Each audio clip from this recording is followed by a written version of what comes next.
Friends in no time. Yeah. He seems like a really nice fella. Yeah, so I'm going to call him Nathan. Nathan seems like the best dude to have on set. Yeah. Like, even if he's like 1 or 2 episodes, or maybe his call time is just for a few hours, you're like, yeah, I got a scene with Nathan Fillion. This is going to be Did you see awesome. Superman? Yeah, when he was Green Lantern. I bet he was fun to hang out with in that bowl cut. He was probably awesome. Yeah. I bet, like, even in the makeup trailer when they were doing all that stuff, you're like, this guy kind of rocks. Yeah.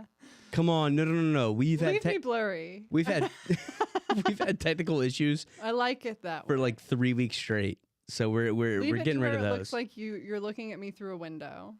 Okay. Oh, the woman in the window watching the plane crash on the island. Come on, we always bring it back around. Isn't that a thing? Like, I don't think so. There was a Kristen Bell. Do you know what I'm talking about? Oh, like the woman in the window watching the woman being murdered across the street or whatever. So I didn't know it was a joke show. That's funny. I watched it for like 4 episodes. I was like, this is dumb. Honey, this is kind of crazy, because you just sign up to watch whatever your spouse tells you. I was have like, not seen it. This is terrible. It was a parody of it. Yeah, I knew it was like a parody of like the Girl on the Train kind of movies. You got to tell somebody that before they sit down and spend, a week watching these episodes. I had no clue. That's you right now, That's really good. The woman on the podcast through the blurry camera. I was thinking about The Watcher in the Woods. Have you seen this film? From the 90s, maybe? No. Or the 80s, maybe even earlier. It was like a Disney original movie, but it was live action, and there was like a witch in the woods, and Narek was written on the window, and they said, Narek, that must be the name of the ghost or the demon or whatever. And it was Karen backwards, because the ghost was on the other side and Karen was a missing girl or something. It was like my favorite movie when I was 10 years old, and I watched it all the time. That is the weirdest thing. But through the window. I'm telling you, Simpatico's the weirdest things happen when we sit down and start talking about stuff. I think I'm getting flooded with like some sort of ad campaign for a TV show called Ted with the bear. Yeah.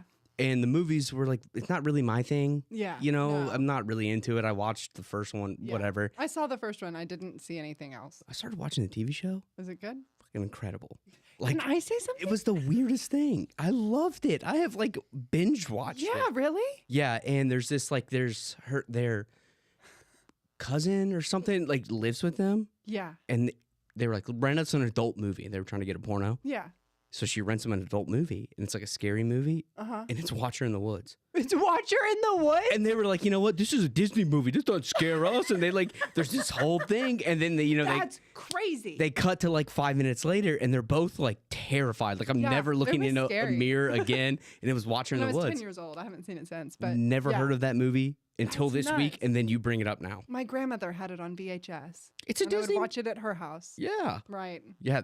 Okay, but tell me the crazy thing, because we were talking about Ted and... Oh, it's not really that. It's nowhere near as crazy. It was what you just said. But similarly, I'm not really. I do watch a lot of horror movies, and I love like the slasher genre specifically, and I love a camp horror movie. However, despite all of that, I've never really been into the whole Chucky business, the Child's Play, Chucky, Bride of Chucky, all of that. It's just never been my thing. But the Chucky TV show that is recent worked for me. I was into it. Why is that? I don't know. Yeah, I know. It was a little bit more like slice of life, because it was a television show, so it was more like long form horror. And so and it was like this teenage boy who had a Chucky doll, and the Chucky doll kind of loves him and is like protecting him with his evil stabbing Chucky powers. I'm still not super knowledgeable on Chucky lore. That's fun, I think. I did like the show. Yeah. No, I mean, and like, I think despite not really caring for the movie. It's like I was telling you about, like the humor that Seth MacFarlane has with the Ted, I get it. Yeah. It's not for me, but I get it. I mess with some Family Guy sometimes. This is more about like the family around Ted. And Ted is like kind of like a little side character who throws in Chucky. These little funny jabs. So it's like a sitcom about the family. I'm like, this is good. And Ted seems kind of part of the family. Yeah. But he's always, there's these serious situations, and he throws in a JFK joke, and it's like very fun. That's better for me. And that's Ted's deal, right? I think they should do a crossover episode. Chucky and Ted. I watch Abbott Elementary. You know, I love Abbott Elementary. But they did a crossover with Always Sunny. My goat. Yeah. Yeah, me too. I love Always Sunny, and I was like, this is. And Barbara taught Charlie how to read. This is good TV. It was. And then because the next season of Always Sunny, they did it from their perspective, and I was like, yes. all right, here we go. And then it was, and I liked how because they're two very different content levels for these shows. Like Abbott Elementary is insanely different. The Office style like comedy that reaches a certain point, like sexual innuendos are okay, but you're not going to be saying certain words and stuff. And Always Sunny is always balls to the wall. Yeah. Fuck, cunt, bitch. And so the two episodes like Always Sunny guest starring and Abbott and playing by their rules, and then Abbott guest starring and Jeanette from Abbott Elementary said cunt. And I was so happy just about that by itself. Right, just to come all the way around. Wow.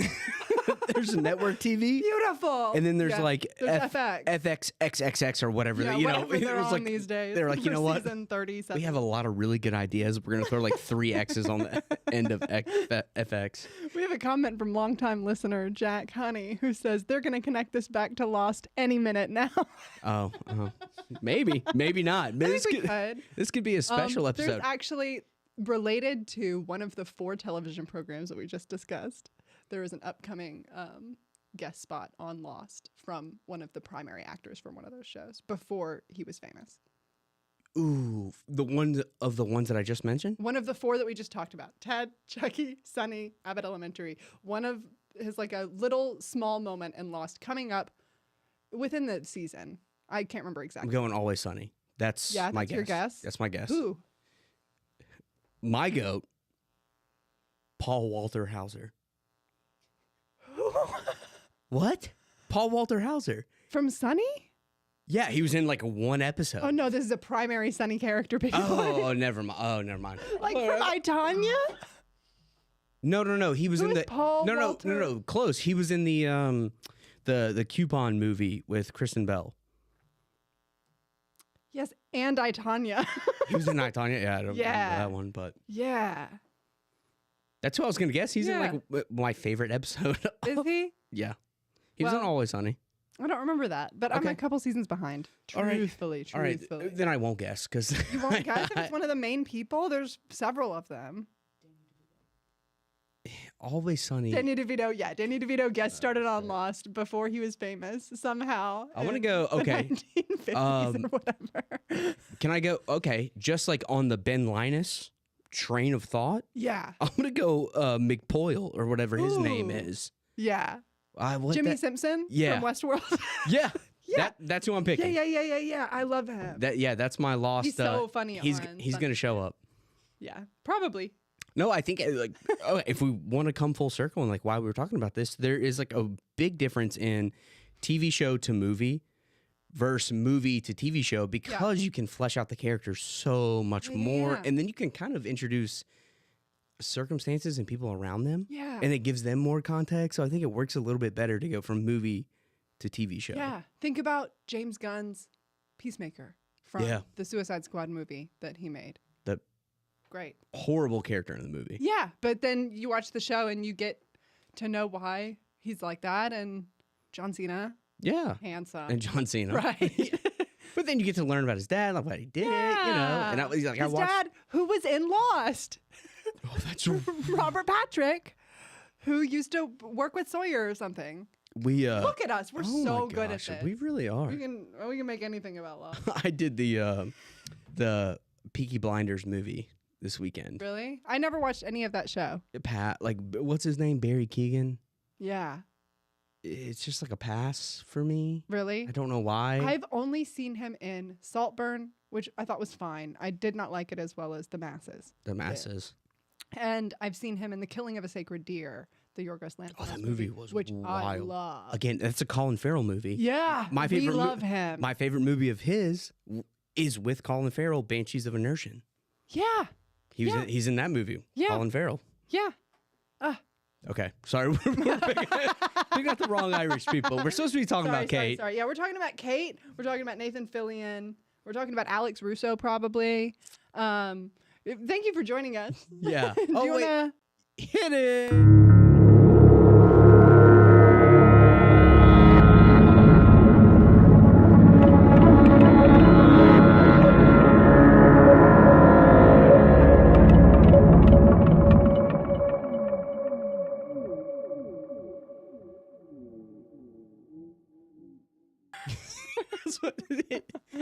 should do Glee next for our next show.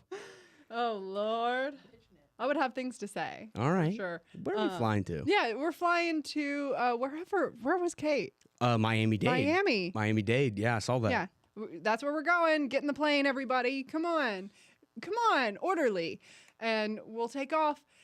She seems like a Florida girl. You know, they always do the Florida man.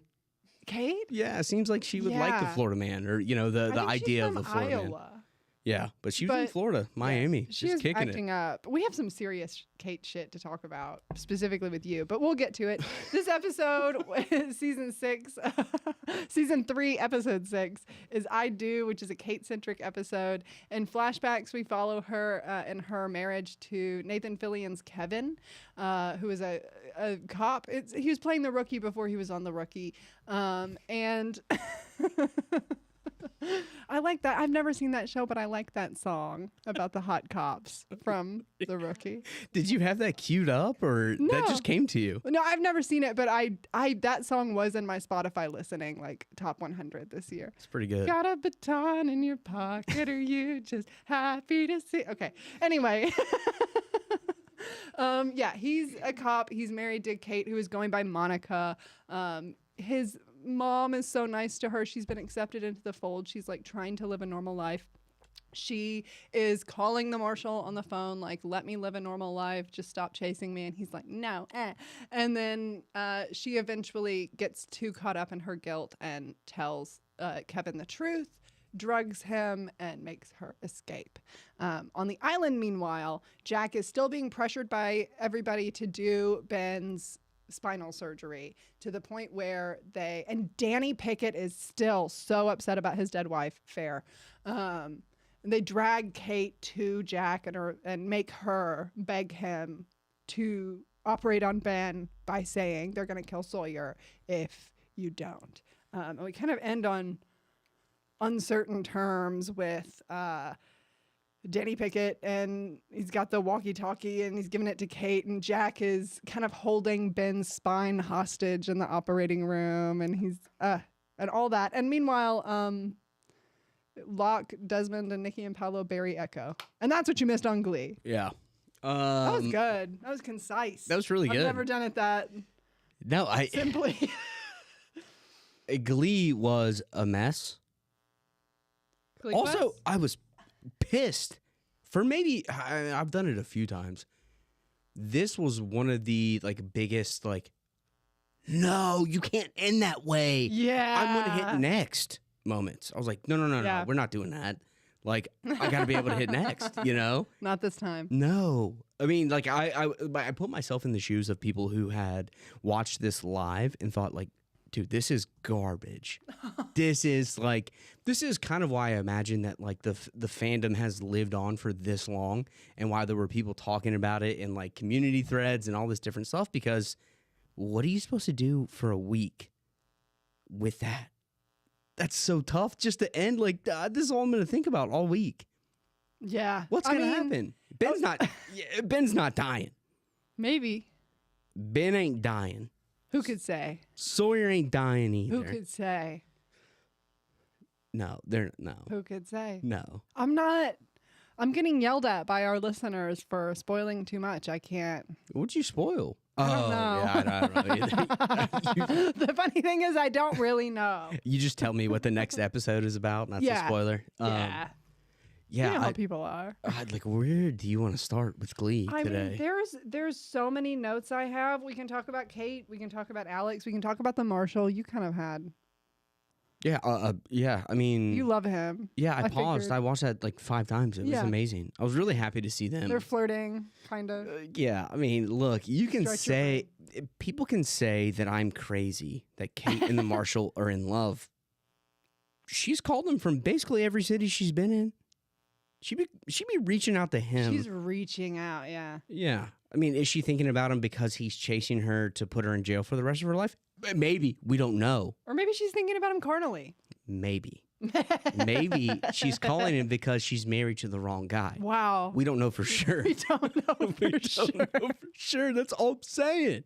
He seemed really pumped to get that phone call. He did. And I was literally He was thinking, like, trace it. Yeah. I've got to catch this fugitive. yeah, I love her. I Trace love the call. her. Trace the call. They are in love. And I was thinking, like, when she said something along the lines of, "You don't want to chase me forever," and I was like, I think he does. yeah, he does. Aw. That's the gift of his life, and you love it too. Let's not pretend that this isn't happening. Can I do my first note? Yeah. She was in room 752. Is that a thing? Is it? I don't know. I didn't do any of the math. I don't know. I can't do math. Okay. I have a theater degree. Okay, I was like, is 4 times 8 plus 15? Okay, so that's nothing. Maybe. It Okay. could be. I don't know. Let me see if anybody's saying anything about it over here. We do have a comment from our longtime listener, Kendo the Friendo, that reminds me that I was a mid-season break in the day, back in when it was coming on. Like, it was not a week. It was like Christmas. Like, they went off for a month or something. No. I don't know exactly how long, but it was like, we're taking a break for holidays or for a short little hiatus for the Super Bowl or whatever the case may be. You know how TV shows do, or did back when we had long seasons. Yeah, hard pass. Pass. I mean, I don't know. It's like you kind of get used to, like, if anybody remembers COVID, right? Like the new normal.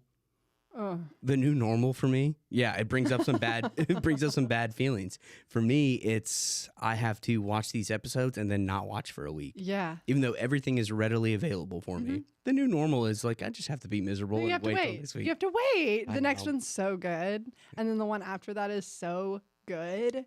There's exciting shit happening. And then the one after that is usually described as the worst episode of Lost. You know what's funny? That's probably going to be my favorite. Like, I'm going to come in here just screaming. I would love it if it was. I would think less of you, I think, but it would be so funny. That's all right. If Stranger in a Strange Land was your favorite episode of Lost. Stranger in a Strange Land. Yeah. Okay. All right. I'm not going to guess what that is. Don't.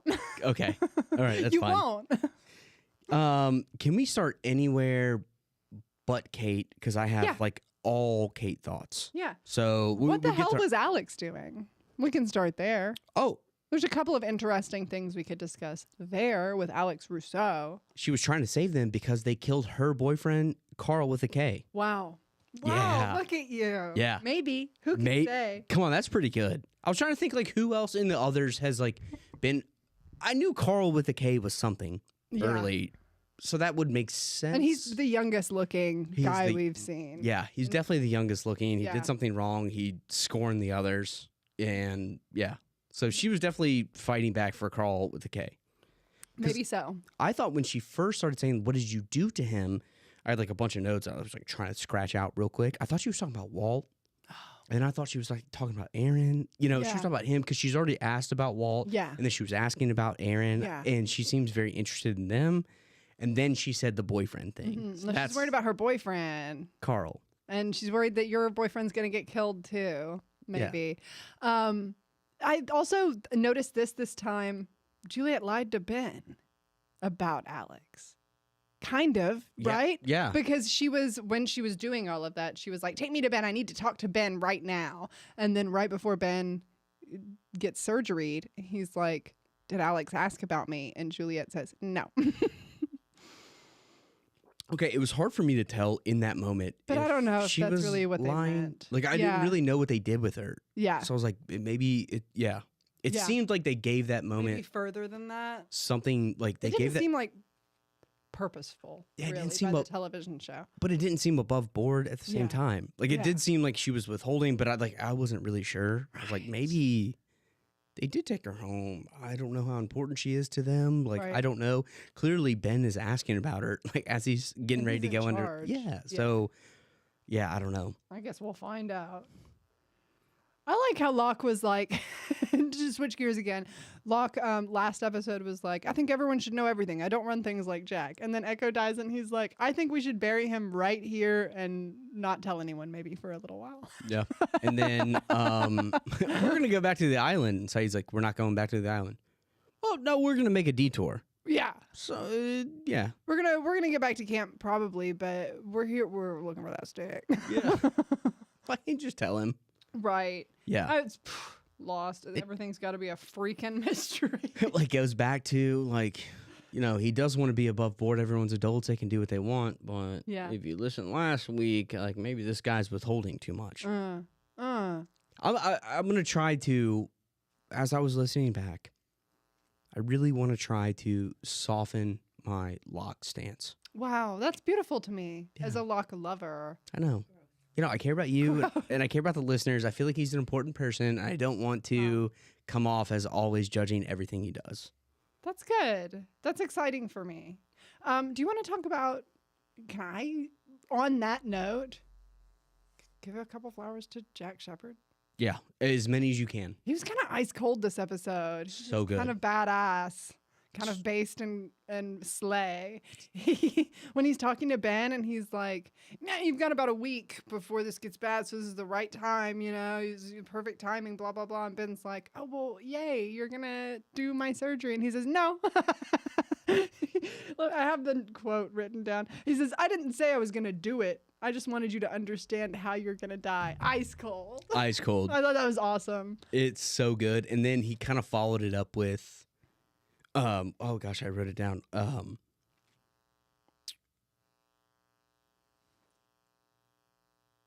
sorry. I think I was like trying to read my notes real quick. I'm disappointed in your decision. You're not going to be disappointed very long. Right. I mean, cutthroat, dog. I mean, cutthroat. Like to throw that back in Ben's face. Here, yes. Okay, can I tell you something? Like, Jack's shoulder tattoos are so unserious. What's the actor's name? Matthew Fox? Yes. Dog, he's working.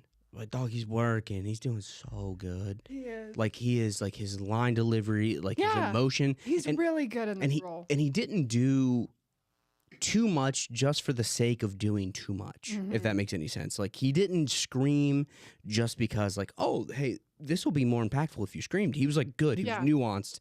He was subtle. And then when it was time, but his shoulder tat is so prominently inframed, and it like it's very goofy. It's unserious. It's hard for me to be like, oh yeah. What is that thing? I'm sorry. What'd you say? I'm not going to be disappointed for long. What's that tattoo on your shoulder? It's all I can look at. It's the only thing in the frame. What's the dumb five? What's that talking about? I know, and I'm not like this is nothing. It's not a commentary on tattoos. It's just like I've got several, but that one in particular. I don't know about all that. Like they're putting it so much in the frame, it feels like a personality trait. You know, come on. Jack was eating. He was doing so well. Ben seems grossly uncomfortable talking to Jack right now. Yeah. Jack has like all the cards. And he's doing everything correctly. It's awesome. Mm-hmm. But that's what is there another good comment? Oh yeah. I'm just trying to, you know, say what I feel. Yeah. No, I agree. Speak what I see. That's it. Speak what I see. I agree. I like Jack. I love this whole arc with Ben's surgery and Kate and Sawyer in the bear cages and Juliet kind of playing both sides. So she comes out on top. Sunny reference. Just good shit. Oh, I love it. Because Ben kind of got him back though, with like letting him see. Like I think Ben was who let him out. I was just about to bring up. Yes, he goes out and looks at the CCTVs, sees Sawyer and Kate like all postcoital and cuddly in the bear pillow cage. talking. Yeah, and then Ben jump scares him, comes up behind him, and is like, "Meh, isn't that sad?" I would have picked you too. Yeah. Come on. The audience had to be thinking the exact same thing. Yeah. That was He's so still sick. trying to do the Ben thing. He's still trying to manipulate everything. I love it. I love it. Yeah. But it was good. It's harder right now because he's having to depend on Jack to fix his back. But then, like you said last week, something about like the isolation is like working for him. He did not take that bait nearly as much as I thought he would have. No. Maybe just like a week ago. He was like, you know what? Make sure they're safe. I think it helped too that he got frustrated with Kate when she was there because he didn't get it at first, and he was like, Yeah. "Yeah." He's already a little bit frustrated with Kate before he saw her with saw you were on the TV. I know, but everything else is working so well. It's just, I think the narrative of like me feeling bad that like Jack lost Kate to Sawyer. Yeah. It kind of got everything. What am I supposed to feel bad for? A guy's got everything. Wow, you know what I mean? No, I mean, does that make sense though? Like, come on. I mean, this guy, it was a spinal surgeon, lived his best life. He's traveling all in, and then now he comes out and he's in charge. Every decision has to go through him. People just like blindly accept every decision he's made since she's been on the island. Like, yeah, dude, sorry the girl didn't fall for you. You don't have enough. Get him. You don't have enough, dog, you know? But I mean, yeah, I mean, all that to say, he is still nailing it. Just that narrative, maybe I'm not into, like, maybe I'm not aligning with, I'm supposed to be like, wow, that's got to be really hard on Jack. Wow. To lose the girl. No, I don't care. No, I don't care. Pass. He's fine. The doctor. Yeah. The beautiful spinal surgeon. The handsome surgeon. Yeah, I think he's going to be fine. Yeah, whose parents were surgeon, or his dad was a surgeon. He probably comes from a long line of people who paid for medical school. Yeah, my bad. I'm so sorry to Jack and his generational wealth. Miss me with the empathy. I don't have it right now. I love that. Would you like to talk about how awkward Kate's wedding was? Yeah, when the preacher was like, I was struck by your honesty. And then Kevin said, what you see is what you get. And I think he was so right. And they're talking about lying McLiar. You see that? I'm gonna turn your mic on real quick. What are you for? I'm gonna turn this on. Can you I wrote what you see is what you get. Can you read what my note was after that? What a joke. What a joke. What a joke. What are we doing? Really good. Dog, she was born to run. Dog, she's gone. Yes. What she She's born to run, and the last part of the episode was Jack telling her to run when she didn't want to. Wow. That's pretty good. Isn't it? Gosh darn it. Lost. Don't do that. I get cooking. And then you bring me all the way back. Yeah. Yeah. I didn't think I guess I didn't pay attention to the wedding because all I was thinking about was like, of course, Kate is marrying a cop. Wow. Yeah. Like, come on. Is this trying to piece together the Marshall however she can with other men she meets? No. That is actually, for the first time, that is not what I was doing. I was just thinking like this. Literally, I mean, I know that Sawyer, I'm saying Jack, Sawyer is like the criminal. Kate's the criminal. Her marrying a cop is like way too on the nose. Yeah. Like too clever by half. You know who else slept with a cop, though? Sawyer. Wow. Criminals love it. I guess. Yeah. It's just playing with fire. Okay. And if we're going to do the Marshall thing, if we're going to do the Marshall thing, let me get this out. Navy blue booties. There is there's a canon episode where the Marshall's, in the audience or during the wedding.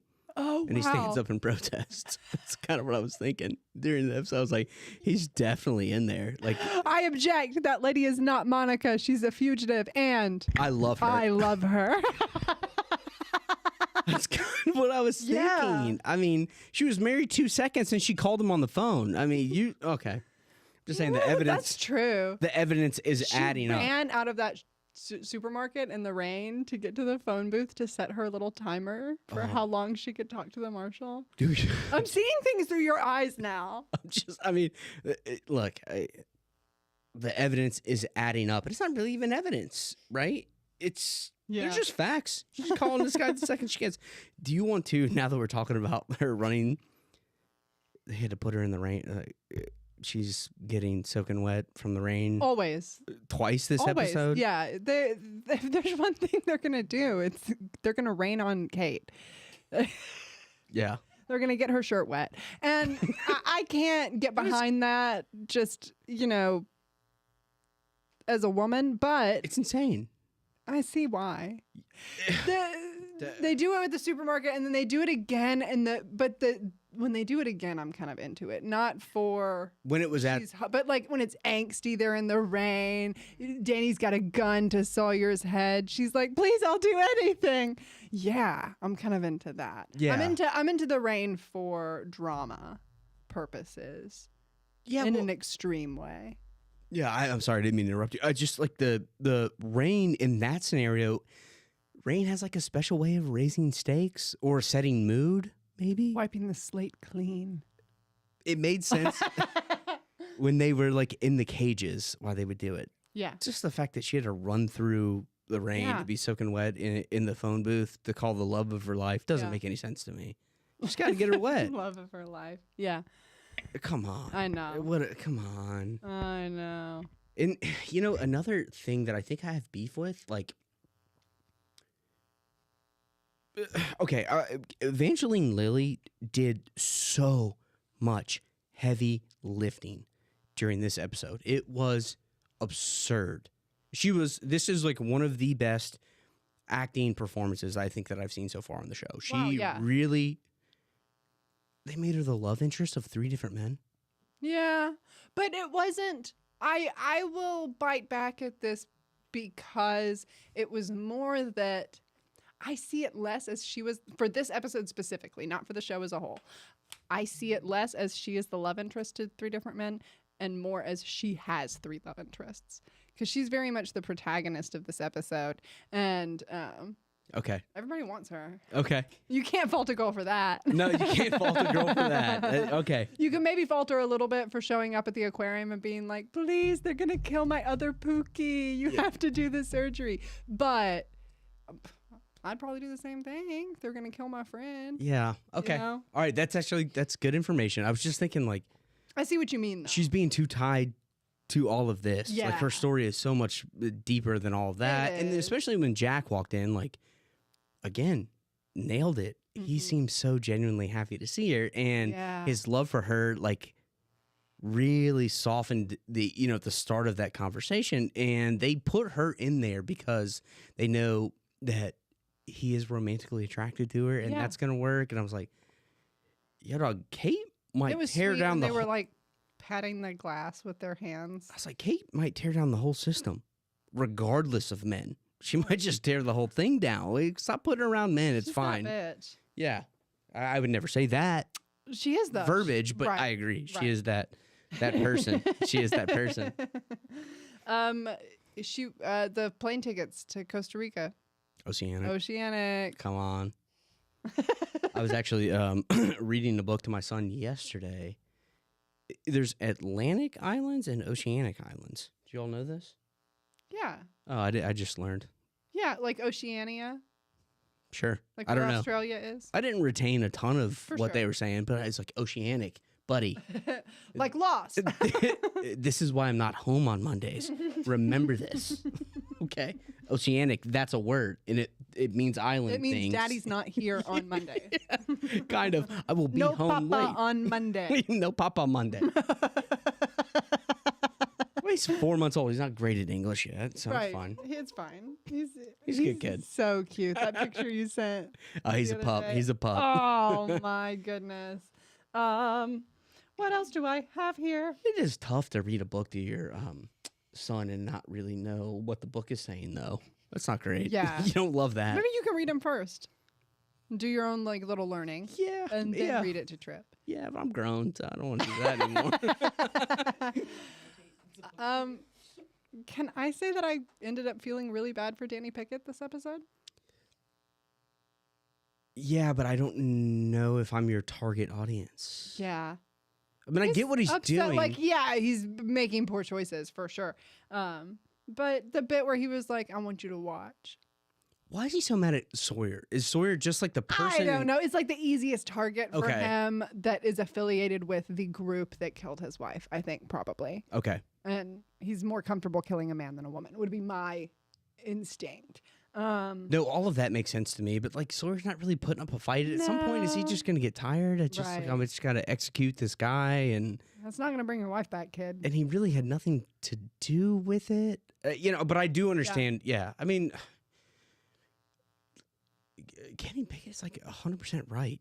in his motivation to do whatever he's doing. In his mind, yeah. Because that's, yeah. The Sawyer thing, I think, I'm like, yeah, but he didn't do anything. Right. But it's, I'm going to take something away from something you love in terms of like Kate, and that's kind of, I get that. Aww. It's the thing that can hurt the most people with one like kind of swift blow. Yeah. Maybe. Yeah. Right? Yeah. That's why he's like targeting Sawyer. Maybe. I mean, it's the way to mirror what he has felt for someone that was affiliated with why he is feeling that way, I guess. I love Tom Friendly. I don't really even know why. If you asked me why Tom Friendly is in my top 10 Lost characters, I would not have an answer. I just think he's cool. I like his cartoon character outfit. He's always in that larger blue shirt over the gray t-shirt. Yeah. Yeah, it is kind of very cartoonish. Yeah. It's like, like Hey That's Arnold. what he wears. Like, Hey I imagine Arnold's he dad. opens his closet and he has like 10 blue short sleeve button ups and 10 gray t-shirts and 10 pairs of like kind of loose leg jeans. And that's Tom Friendly. Yeah, as an older male, like it makes sense though. You find a few pieces that you like, work around it. I have a note about Tom Friendly. Him when he was in the observation deck or like whatever that was, like watching the surgery. And Jack goes, "Did you hear me?" And his mouth is like wide open. And he goes, "Yeah." And I was like, "Bro, do you not see the stakes involved?" Like he was just staring at him. He goes, "Yeah. Yeah." It was peak. That was my note. It was peak. Yeah. I think it was peak. He was just staring at him like he was watching all this happen, and he's standing there, like you said, in his outfit, and he was. Can you hear me? He goes, "Yeah." He's just like that kind of guy. He's mouth breathing. Yeah, leave him alone. No, it just meant like he said, "Yeah, like yeah. What's up? What do you need? Can I help you?"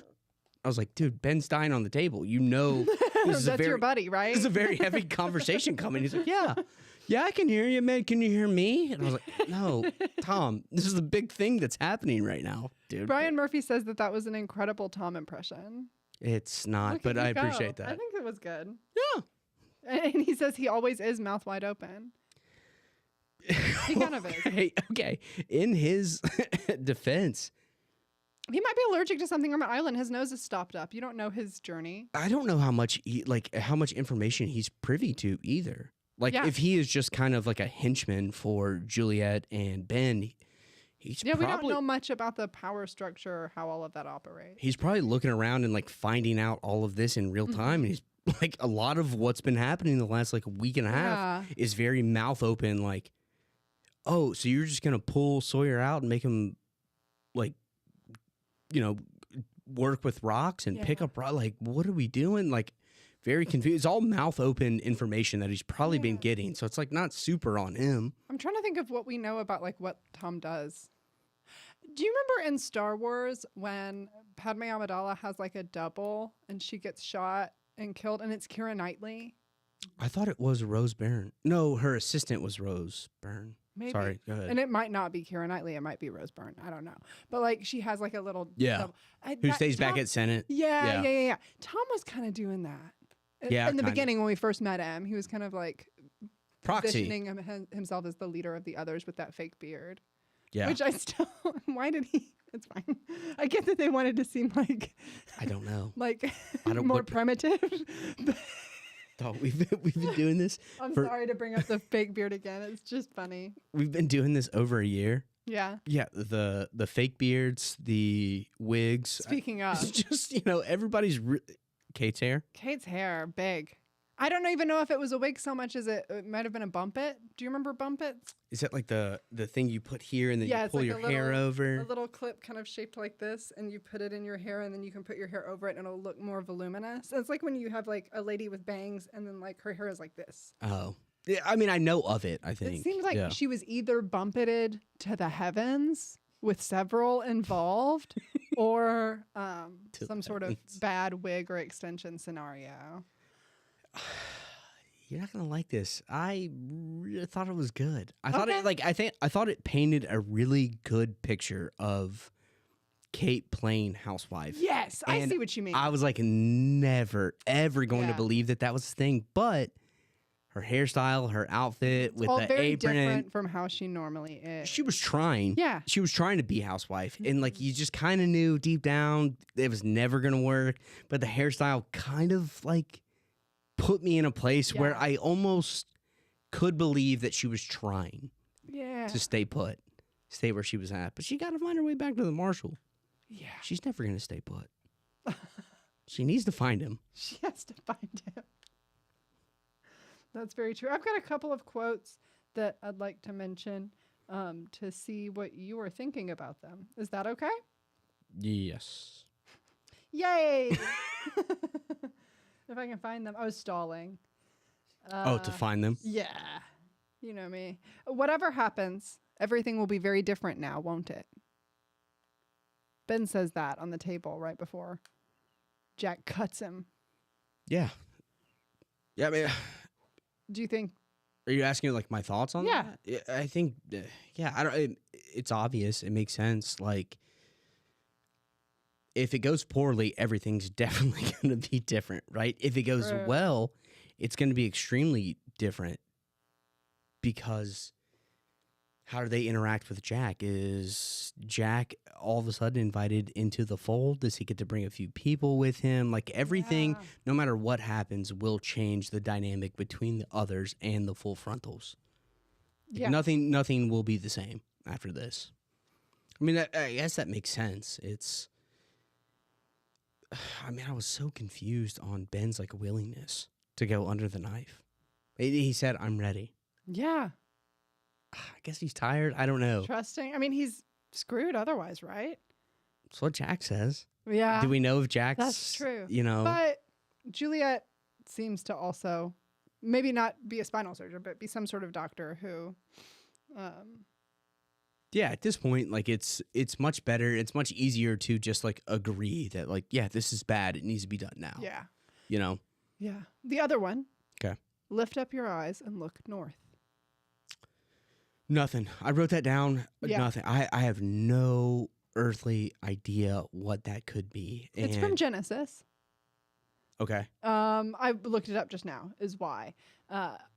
Lift up your eyes and look north is from Genesis 13:14, when God instructs Abram to look in all directions to see the land promised to him and his descendants after Lot separated from them. Okay. Anything? Is that the story when Abram went up to like build an altar and then came down and then slept? It's yeah. I don't know much about this stuff. Okay, because I do know the story of Abram. Yeah. Well, Abram was You're probably right. the one who was supposed to sacrifice his son. Remember? Is that so? Abram and Abraham are the same guy? Yes. Yes, because he changed his name. Yes. Because of something. Yeah. So Abram wanted an heir.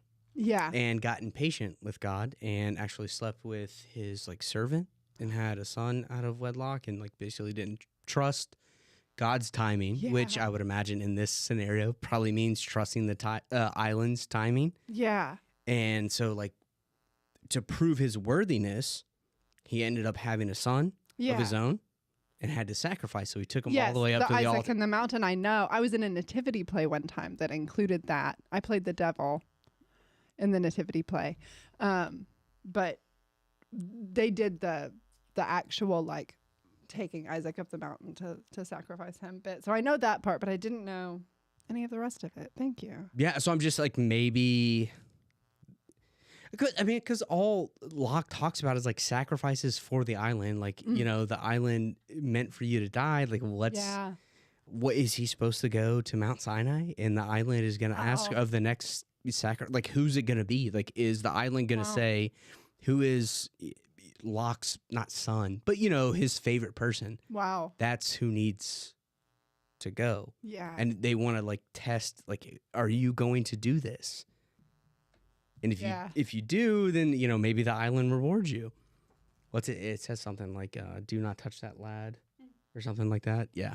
So like maybe like it's all like the parable is Go to the mountain. There's a sacrifice there for you. I don't know. I'm just, because... No, I think you're onto something, but if I speak Big Trouble... I thought it was a straight up go north. That's all I thought maybe it was. I kind of don't really remember. Yeah, I guess I didn't... if anything else comes of it. I didn't think about the biblical reference, but I just thought it was a straight up go north. And if I messed up any of that biblical story, be easy. It's hard to do this live, okay? Yeah, but hit us in the comments. I say the wrong shit all the time. Yeah. And I do know Lost. Can I see your notes? Yeah, of course. I want to see if you noticed something specific, but I'm not going to mention it. Okay. Well, I got the first time ever. I got a little back page too. Yeah. Yes. Nathan Fillion. I have no clue if I spelled that correctly or not. You didn't, but I kind of like the way you spelled Fillion better. Yeah, I went PH. I kind of like that. Is it not? Let's get Nathan on the phone. No, it's an F, but I think that it should be PH. What a bummer. You know what he reminds me of a lot, which is like kind of super weird. Do you ever watch that show with Nick Kroll? It's like a puberty show on Netflix. What's the name? Big Mouth. Oh, I hate Big Mouth. Yeah. Just like it grosses me out, the animation style and stuff, but so I have not watched it, but it's okay. They talk about him a lot in there. Did you see what I was gesturing to? No. This is what I was looking to see if you caught. Yeah, Jacob's List. What's that about? It sounds like Jacob has a list of people. Yeah. It's kind of where I landed. Right? What does that mean? Jacob, also another biblical name. Isn't that the truth? Yeah. Wow. So, I don't. He has a list of people, and Sawyer was not on it. So I guess he's expendable. I have no idea. Jacob, him? Yeah, I don't know. Who could say? I know. That was like one of those nuggets where they said it, and obviously it's a big deal. Yeah. But I have no context. I have nothing to go off of. Right. Like, there's nothing I can do with that. Right. I've seen the show before, and so when they said it, I said, ah! It was like the first mention or something. Yes. Yeah. But I have no... I didn't think it was this early. I got nothing. You won't for a while. Yeah. I'll tell you that much. I know. But obviously I clocked it. I wrote it down. You did. You're a good watcher. But like you could ask me a million times like what that means. I have no clue. Yeah. There's no way I could know because I'm still under the impression that there's one person in front of Ben. Mm-hmm. But like the last couple episodes have taught me anything, like maybe there's not. Like Ben seems to kind of be driving everything. He has no check. Like no one's checking Ben. So is anyone involved like island side with Ben? I don't know. Like I knew that was a thing. There's nothing I can say to predict Jacob's List. Wow. Who could say? We've got some big shit happening next episode. And more big shit happening later this season. It's all big shit right now. It is. Except for 3 episodes from now will not be big shit at all. Okay, that's all right. That'll be Stranger in a Strange Land, and we'll have probably a 20-minute episode. I knew better. I thought there was a medium split-second chance that, like, big shit like Sawyer or Ben were going to die this episode. Oh, yeah. No. Come on. We're not doing that big. We're not that big. Not today. We've got some good ones coming up though. The next one's just great. The next one's there's a specific character introduction next episode that I'm excited for. The centric character for the next episode I'm excited for. The centric I don't know the centric character. I think we talked about it last time and I made you guess. Oh, okay. But it's Juliet. Oh, I won't make come you guess on. again. Yeah. Okay. Very exciting Perfect. to get a little Juliet backstory. There's a new character introduced that I'm excited for you to meet. Very, very big and exciting stuff. The episode after that, Desmond, baby. And it's one of my favorite, it's probably in my top 5 favorite episodes of Lost, not counting season finales. So good. I need to sit down at the end of season 3. I need to sit down and go through like maybe my top 5 episodes. Yeah. Just to. After that, A Stranger in a Strange Land, which is a Jack episode and is called the worst episode of Lost for good reason. It's not that bad, but it's pretty bad. I will say, Stranger in a Strange Land, I don't remember at all what happens on the island. I am only thinking of the flashback when I say that it's awful. So maybe the island stuff is interesting.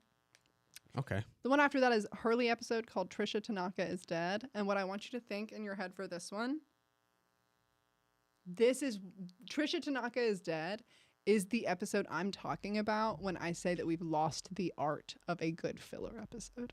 Trisha Tanaka is Dead is the best filler episode, in my opinion, of any television show ever. Not much important shit happens, but the character moments, invaluable. Come on. Okay. Invaluable. So good. Okay. So we've got exciting stuff ahead. And then we've got a Saeed episode after that. We love him. Yeah, he is like medium getting involved. Yeah, he had a couple lines this episode about the... He was on to... Where are we going? He was on to Locke's... Yeah.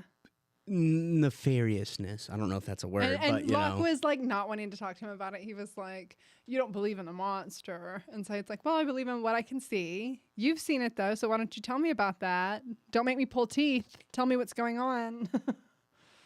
And I like that. We had a request very early in the episode for our Lost Hot Takes. And I thought that might be a fun way to close us out this time, unless you've got other big things to talk about from I Do. No, I'm going through all of my stuff. No, I don't know. I don't think I have anything extra. Let's play a game. Let's finish it. Some Lost Hot Takes. Do you have any burning? I've kind of been trying to think of them this whole time. My big Lost Hot Take is the one that this podcast was founded upon, which is the ending of Lost is good, very good. Oh. And it is not. I feel like everybody, when you hear them talk about Lost, is like, "Oh, it was so good, but the ending was horseshit." It wasn't. You just weren't paying attention. Watch it with me. Sorry, guys. I don't know what to tell you. Just empirically, it was good. It's like go to episode 1. She said that right away. I did. Yeah. I think, okay, if we're going to go like super duper hot takes, not Kate is in love with the Marshall type stuff, I think I'm going to pick Jack, but this could be a full frontals. Mm-hmm. I think Jack becomes the leader of the others. Whoa. Yeah. That'd be crazy. Yeah. But maybe. Yeah. I think that whatever the system that the others have, somebody takes over control of that situation. Yeah. And it's not Ben anymore. I don't know if it's Juliet yet. I think I want to lean. It's one of the full frontals. I don't know who else to pick other than Jack at this point. But whatever the others have going on is not going to stand. Wow. It's going to fall, and it's going to fall to somebody else being in charge. And either Ben falls in line or Ben's no longer with us. We'll see. He's off to the Wizard of Oz. Oh, yeah. Henry right? Gale, look at you. Come on. That was pretty good callback. That was good. Yeah, I don't know. The hot takes. The hot takes are tough. Saeed should be in charge. Saeed should be in charge. I think everything would be a lot simpler, and I think problems would be solved with more expediency. Yeah, that's another good one. Juliet ends up with, like, everyone. What are you saying about my girl? That anyone would be lucky to be with Juliet. You know, every time I see her on screen, she seems...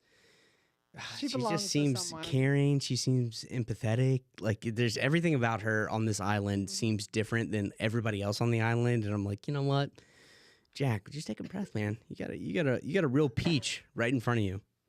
You know, you know. I swallowed wrong. Oh, I want happiness for someone, and I think Juliet. Yeah. Well, if I wanted happiness for someone, it's Claire. I mean, wow, say that. I've missed her. She hasn't been doing much recently. I know, but she comes back soon. I think we've got a Claire episode. I know coming up in the next. But it's gonna be Charlie. We got to do the Charlie thing first. She's not gonna be happy with anybody else. They've already built too much backstory with her and Charlie. It's got to be it. There's no way.